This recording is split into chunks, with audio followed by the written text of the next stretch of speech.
기독교의 핵심은 기독론, 곧 예수님이 누구인가에 대한 진리입니다. 마태복음 1장 1절은 아브라함과 다윗의 자손 예수 그리스도의 계보라라고 선언합니다. 바로 아브라함과 다윗을 언급한 것은 하나님께서 그들과 언약을 맺으시고 아브라함의 씨로 예수 그리스도를 이 땅에 보내시겠다라고 하는 그 약속에 대한 암시입니다. 이 성경은 예수 그리스도와 함께 이 언약 사삼과 중심을 이루고 있는 것을 우리는 봅니다.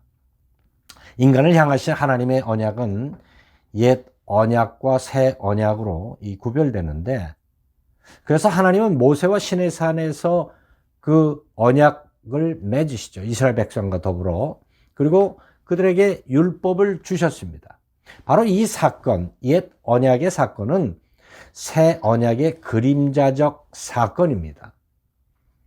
옛 언약으로는 인간의 죄의 문제, 이 죽음의 문제를 해결할 수 없기 때문에 바로 새 언약의 성취로 오신 그리스도를 통해서 십자가의 대속 사건을 통해서 우리에게 생명을 주셨습니다.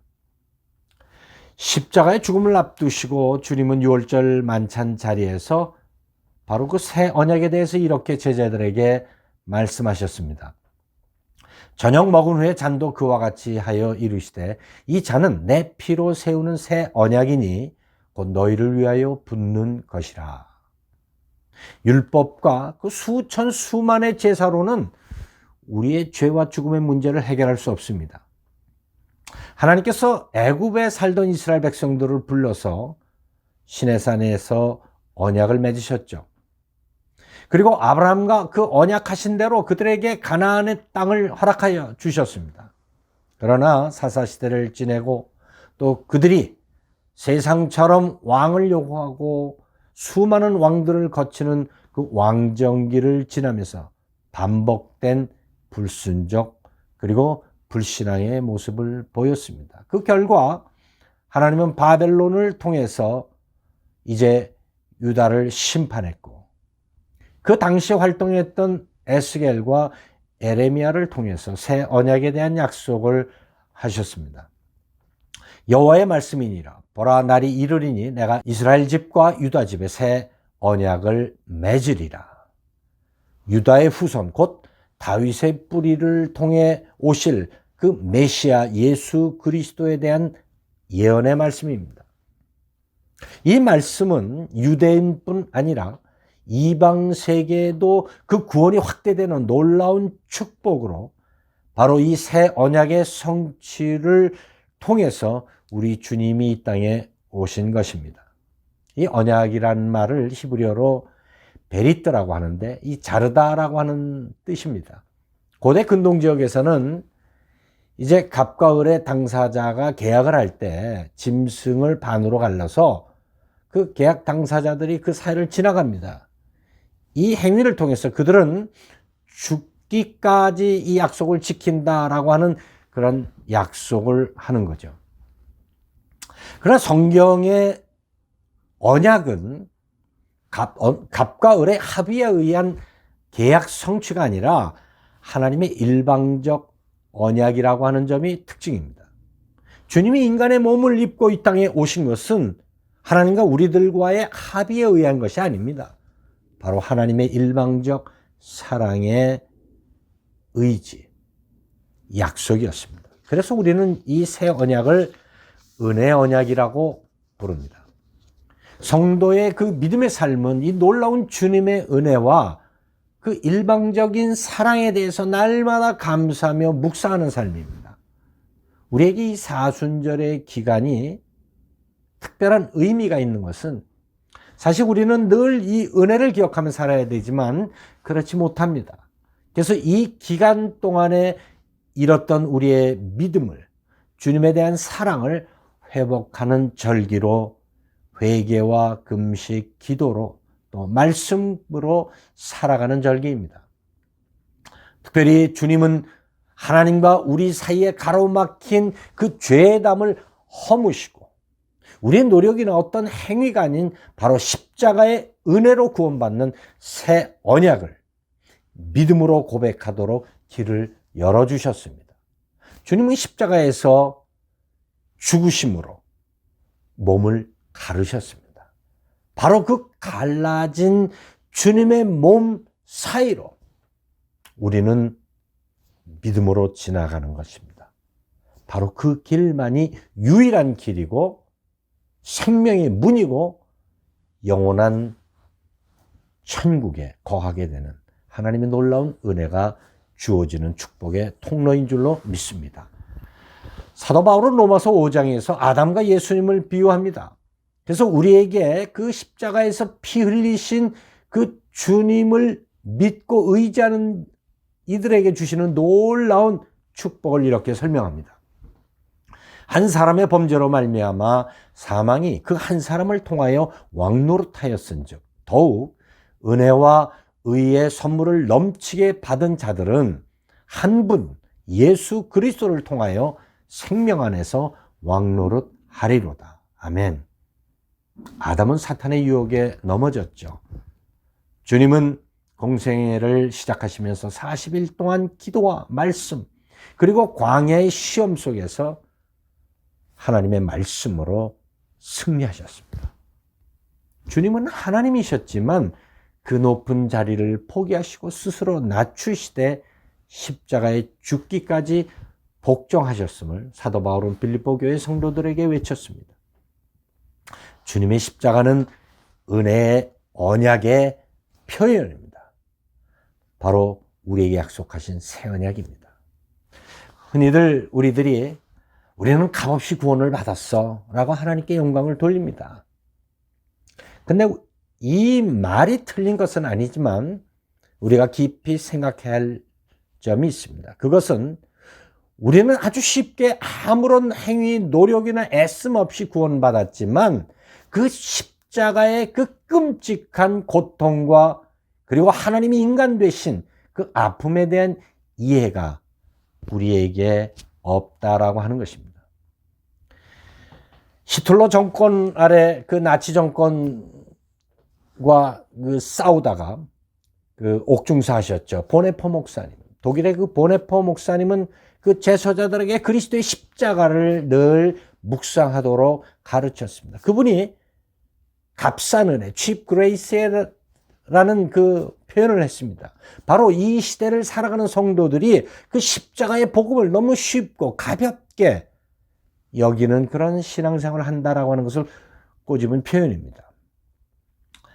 사랑하는 성도 여러분, 이 사순절은 무감각하게 지내다가 그저 부활절 아침에 깨끗한 옷 입고 또 예배 드리는 것, 그것이 아닙니다.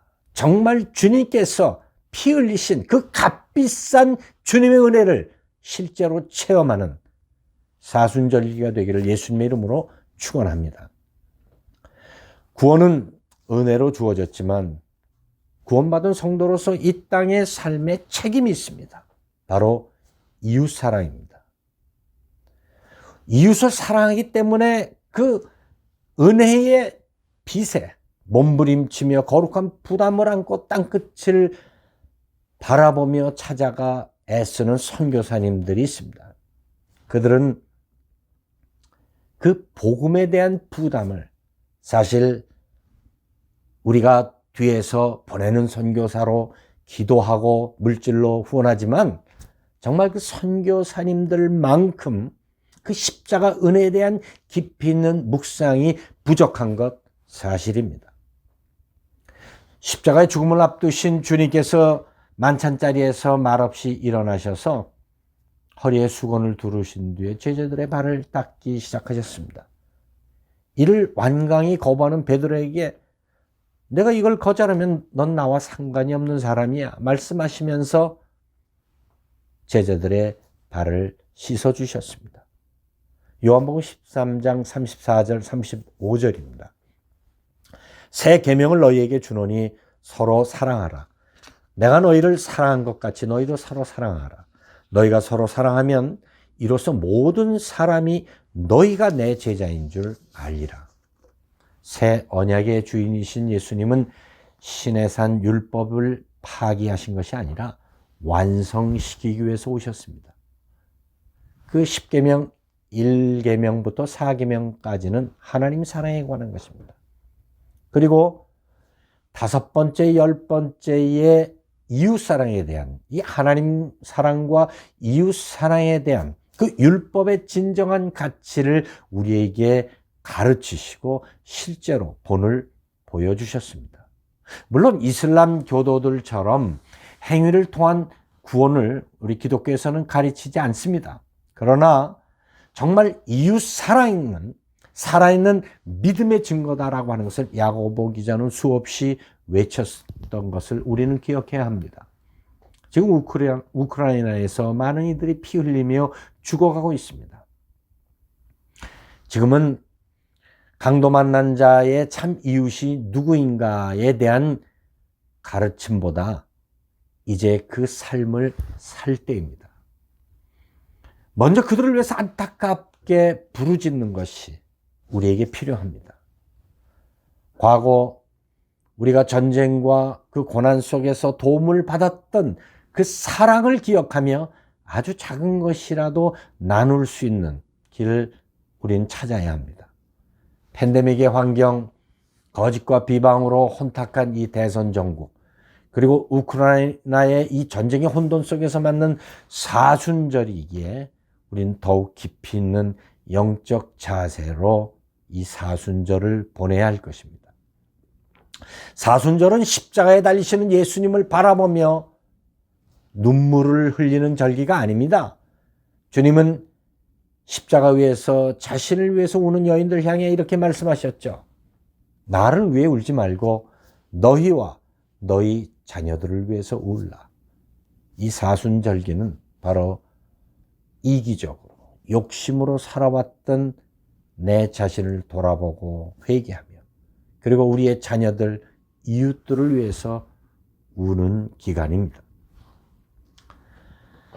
주님이 2022년 이 사순절에 울고 계십니다.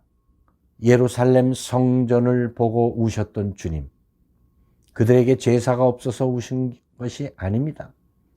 참된 예배자가 없고 예배의 정신이 상실한 것을 보고 우셨습니다. 지금 우리가 우크라이나를 위해서 기도해야 하는 이유가 있습니다. 아직도 복음을 받지 못한 채 생명을 잃어가는 무수히 많은 그 영혼들이 있기 때문입니다.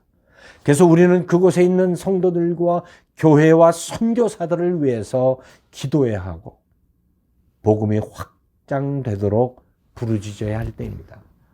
특별히 자기 욕심을 위해서 그 야욕을 채우기 위해서 수많은 피를 흘리게 하는 잘못된 지도자들이 하나님 앞에 고꾸라지도록 기도해야 할 때입니다. 핵을 사용해서 3차 대전으로 확장되고 이것이 마지막 아마겟돈 전쟁으로 확대되지 않게 해서 우리는 기도해야 합니다. 왜? 아직도 복음을 전해야 할 많은 영혼들이 있기 때문입니다. 나와 내 가정의 안전과 평안을 찾을 때가 아닙니다. 박해받는 성도들과 교회들을 위해서 그리고 복음을 듣지 못한 채 전쟁으로 생명을 잃는 자들을 위해서 부르짖어야 합니다. 이번 사순절은 바로 이것이 주님의 특별한 요청이고 부르심인 줄로 믿습니다. 우리를 와서 도우라는 이 마게도냐인의 환상을 보고 바울은 오랫동안 준비한 2차 선교 여행을 다 엎어버렸습니다. 사랑하는 성도 여러분, 이제 이 사순절 기간 동안에 우리의 분주했던 일손을 내려놓고 땅만 바라보고 정신없이 살았던 우리의 걸음을 멈추고 십자가에 달리신 주님을 바라보며 새 언약을 이루신 그 주님 앞에 무릎 꿇는 복된 성도들이 되시기를 예수님 이름으로 축원합니다. 기도드리겠습니다. 우리를 위해 새 언약의 주인으로 십자가에 피 흘리신 그 주님을 찬양합니다. 아무것도 할 수 없는 죄인들, 그러나 주님의 사랑으로 값없이 주신 그 놀라운 구원의 선물을 값싸게 여기는 자들이 아니라 귀하게 여기며 이 땅에 복음을 듣지 못하고 죽어가는 수많은 영혼들, 고통과 절망과 핍박 가운데 부르짖는 이들을 위하여 몸부림치는, 눈물로 부르짖는 성도들 되게 하여 주옵소서. 예수님의 이름으로 기도하옵나이다.